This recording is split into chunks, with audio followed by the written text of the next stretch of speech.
Hey, welcome. This is Jelle, growing bonsai. And today we're going to talk about making pots out of concrete. A few years ago I made a pot. And a friend of mine passed by, he saw the pot and he's like, I'd like to have that pot. So this is what he did. He planted some pines on it, he made a nice landscape. And that is exactly the sort of pot I am going to make in this video today, from start to finish. This is the very first concrete pot I made. What I use as a concrete base is just the plain stuff that you get in a garden center. If you put a terrace outside, you glue it, and then in between the tiles people put cement. That's what this is. This is for outdoors, it's flexible, and what I'm going to add is a material that makes it waterproof. So it's also frost resistant. At my previous pots I used this wire mesh. This wire mesh is very difficult to work with because if I make thin cement it will just fall through. I found wire mesh with a very fine mesh. That works much better. And a frame I'm going to make out of builder steel. And I'm going to bend it in 3 spots to make the frame out of it. I put a few little pieces of pumice over the holes of the pot. And now it's just a matter of putting this stuff, the glue, in here. But the main glue is gray. And I'm now adding brown coloring. Basically brown sealant that you use in between the tiles. I add that to the glue. This way you get a different tone. And by adding different colors in the base, it looks more natural. A rock is never homogeneously colored. Yep, you see this right. All white. And no, not because it is frozen now, but when I first did the work, I put the pot in the shed and overnight temperatures dropped to -10, enough to also get the shed completely frozen. The cement froze, I put it inside and I let it thaw out and harden. Yes, it did harden, but there's a big crack in there. I don't know whether this is still going to be stable. Such a shame. You see the crack there? So the frost outside is gone. I'm back in my shed because it is pouring with rain. So the next phase now, this needs a structure so that we can put the cement on there, and that is of course what the metal mesh is for. Let's first prepare a few steel wires. Steel, because if you put copper and iron together you get oxidation. So I try to use everything that is iron based on the frame. The next step you could call the most important step in creating this pot, because this is what is going to determine what the pot looks like. We'll take the mesh out of the plastic, shape it, cut it, make it look like a rock. Be careful working with this material. It is very sharp once cut. And don't ask me how I know. Yes, sharp. So I just use an old pair of scissors to work with this, and I'm going to cut it so that the edge here basically touches the bottom here of the concrete. And here on the edge I want maybe 10 centimeters, 15 centimeters of overlap beyond the edge of the frame. Now effectively it's a matter of irregularly cutting organic shapes in the material. Ha, look at that. I already managed to cut myself. In the end, all these shapes are going to be sheets of rock, and this is going to be in the middle between the 2 steel bars. So it's going to be a little bit hollow, so that there's place for the roots to grow in. All the flexibility in this steel mesh comes from the cuts that we make. It's therefore good to also have a few cuts that go quite deep in, so you can twist and turn the whole sheet. Make little nails out of steel wires, and with a single twist it's already connected.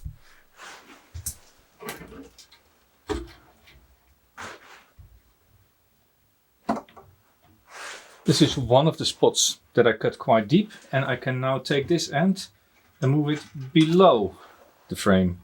That way you add a little bit of strength to the whole construction. If I now bend it up, it pretty much holds itself in place. So after quite a bit of bending I've now loosened up the bottom again, because now the main frame is pretty much attached to the mesh. And now it's time to make sure that this comes all the way to the bottom, because the mesh and the frame should meet in most places, otherwise it's very hard to hide. So I'm now going to cut the mesh open, fold it underneath, and then we have a nice connection to the base of concrete. Little pieces that are left over can of course be used to create little bridges. This way, if I fill it up with substrate, it won't slide out. I'm going to leave a little opening at the bottom so that water can come out. So I have a self-draining pocket for the pot here. And of course I'm going to use a bit of steel wire again to connect the two of them. The little steel loops that we made should be also connected to the frame somehow. Because that is later on going to be the attachment point for our tree. For the initial shape I just use uniform gray, and I'll just try to cover every single piece of metal that you see. And after that we're going to try to make it a little bit more interesting. But the first step is boring. I won't bore you with it. I'm just going to mix up cement and start covering this up. This is something that you shouldn't make more difficult than you have to. It really is about just putting it on, getting a coat on there, and making sure the metal is all the way to the edges covered. Things are going to drop, so as you might have noticed, I've put a tarp down. This I do for the whole frame. Just go over it. Cement is not so nice for your hands, so either wear gloves or try to not use your hands all that much. Of course there's a top and there's a bottom. Some of this stuff will come through, but not so much. So you have to do both sides. Smooth it out at the bottom wherever you can reach it. That way it's easiest to cover this, and you want it with thin layers of cement so the pot stays light. The first layer is done, and what you might be able to tell, I've tried to particularly focus on all the edges, that all the metal on the edges is covered. Points like this, where the steel frame meets the mesh, that's important to get nice and solid, because that in the end is going to make the main connection for the whole thing to come together.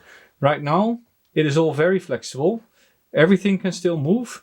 But as this starts to dry up, it will get stronger. Here as well, this sheet should be tightly connected to the frame, so I'm just adding a little bit of cement here. At this stage, I'm not trying to make it pretty. I have smoothened it out a little bit because I am going to add another layer on top, maybe 2 or 3. But that is just easier if the cement is a little bit smooth. But we are looking for something natural looking, so it is not a problem if there is something hanging down or there's little bumps or gullies or whatever. You want this to be as irregular as possible.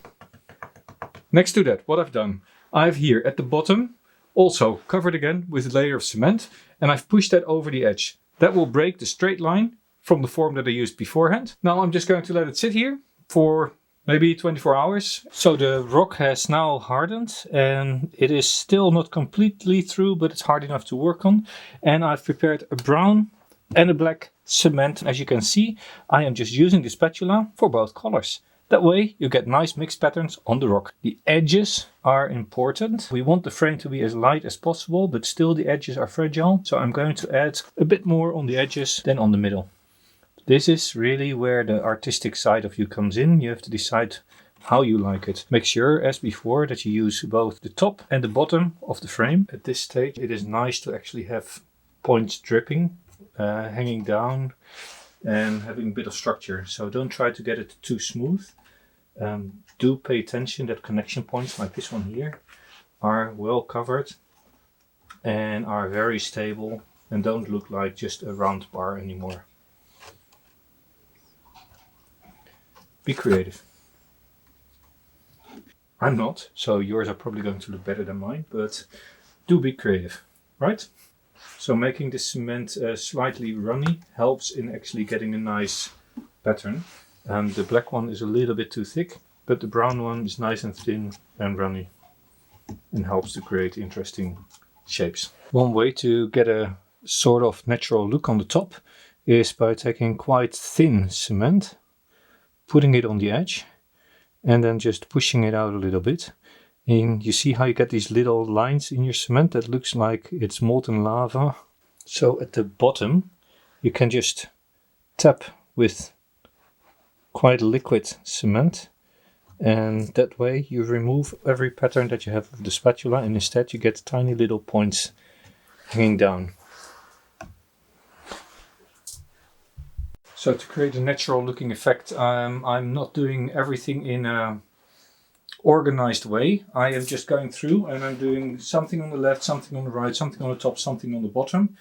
That way I don't fall in the risk of only using one color in one place, using one technique in one place. No, I do it at random throughout the rock.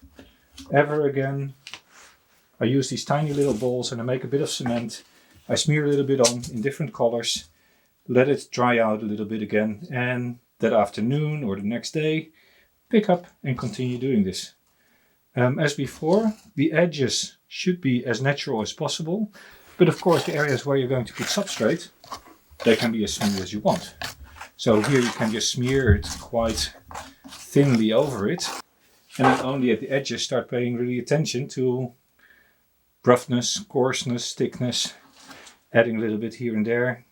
Now this bridge of course will hold lots of trees, so this will get a few coats so that it gets nice and strong, especially at the points where it is connected to the main substrate or the main, what is it, the main mesh. I believe in variety of colors and that will create a more natural one. So I do mix all these different colors and types that I have together so that I do get interesting colors and a lot of variation. But I think variation in colors is key to making this look natural. Last little detail, mesh. I'm going to add mesh now already in the wet cement.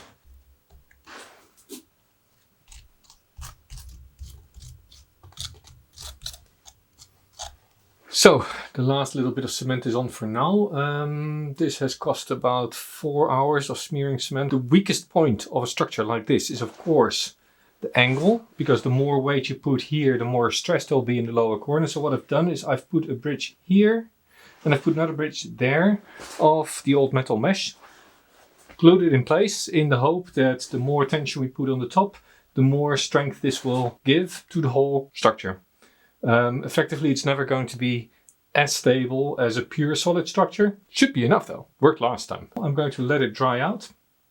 One thing to keep in mind if you're working with glue is that it dries out a lot lighter than the color that you put on. So the pure brown might be too light for your structure. So I always like to mix it with the dark and the black so that once it dries, it has a nice natural tone. All done. And luckily it's dry, so I can actually show this outside. It is really windy, so I don't know how the sound is going to come through. The last cement has been put on 2 days ago. That means that it is still brittle. Something to keep in mind, these things, they take a couple of days to reach their maximum strength. So be very careful in the first few days after constructing it. Just leave it somewhere. I'm just going to put this out in the garden. It's going to get lots of rain, and yeah, that's it.